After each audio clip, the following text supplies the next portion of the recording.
जी अस्सलाम वालेकुम जी, मैं मोहम्मद सिद्दीक कादरी। आज देख रहे होंगे ये वाशिंग हो रही है। ये किस चीज़ की वाशिंग हुई है? ये युवान का 210 वाला 3 रात वाला क्वेश्चन है। गर्मियों की आमद आ चुकी है, तो हम हर 2 महीने के बाद या 1.5 महीने के बाद या 2 हैश करवा के हम पूरी मशीन को वॉश करते हैं। मसला है जिसके ऊपर इलेक्ट्रॉनिक चीज लगी होती है उस पर थोड़ी सी एहतियात कर लेते हैं। अब ये देखें, इधर आए कैमरामैन भाई, ये सारा हिस्सा मैं वॉश करता जा रहा हूँ। इसको धूप लगवाऊंगा, कंट्रोलर के ऊपर से दिखाओ। ये सब चीजें वॉश करते जा रहे हैं। वॉश करने का फायदा क्या होता है कि अगर आपके अंडों के साथ या आपके किसी भी चीज में कोई CRD CCRD के या कोई भी सलमोनेला के जरासीम आ चुके हैं तो उसके लिए डिसइंफेक्शन किया जाए और सबसे बढ़कर आपको हैचिंग रिजल्ट बेहतर से बेहतरीन मिले।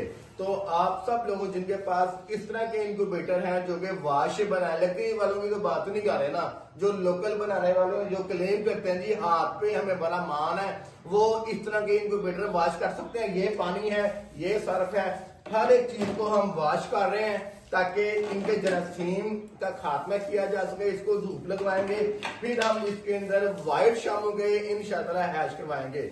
यही फायदा होता है। जो इम्पोर्टेड इंक्यूबेटर है वो महंगा जरूर होता है, लेकिन आपको वॉश करने की सहूलत, बिजली का बिल कम से कम आता है। यहाँ तक कि हम इसके व्हाइट फॉर्म तक भी इसके वॉश करते हैं। वो भी दाएं टैप दाएं ऊपर वाला हर एक चीज वॉश करते हैं। दुआ में याद रखिएगा, अपनी चीजों को साफ रखा करें ताकि आपको हैचिंग रिजल्ट बेहतर से बेहतरीन मिले। ये तब ही मुमकिन है जब आपके पास इम्पोर्टेड हाई क्वालिटी का 1 नंबर इंक्यूबेटर मौजूद होगा। जज़ाकल्लाह खैर।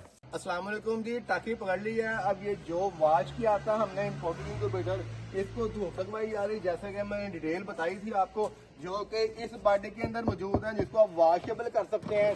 1.5 महीना 45 दिन या 2 हैश डेटोल डालना है, स्पिरिट डालना है। शानी बच्चे आ जाएगा, जो डेटोल डालना है, स्पिरिट डालना है, सर्फ डालना है, कोई भी हो, पानी के पाइप के साथ आप इसे वॉश कर सकते हैं। इससे कुछ भी नहीं होता। व्हाइट फोम भी वॉश करें। ये रोलिंग रॉड है जिसके ऊपर अंडा घूमता है, ये सारे इसके पोर्शन है, नीचे वाला पोर्शन है। हर एक चीज को वॉश करेंगे, जरासीम मर जाएंगे। इम्पोर्टेड हाई इंक्यूबेटर लेने का फायदा ये होता है कि आप उसे डिसइंफेक्शन कर सकते हैं। और अगर आप अफोर्ड कर सकते हैं इन तीनों चीजों के साथ, डेटोल, स्पिरिट जो जख्म साफ करने वाली होती है, और सर्फ, और नंबर 4 चीज अगर अफोर्ड कर सकते हैं, कोई भी डिसइंफेक्शन स्प्रे जैसे प्रिक्स फार्म है या कोई भी आपके इलाके में अवेलेबल है, उसके भी चंद कतरे डाल लें ताकि जरासीम सारे मर जाएंगे। अंडों की अपनी गैसें होती हैं, चूजा निकलता है, उसकी फर्स्ट ड्रॉपिंग होती है, जर्दी होती है, वो सब साफ हो जाएगा। दुआ में यार रखे। जज़ाकल्लाह खैर।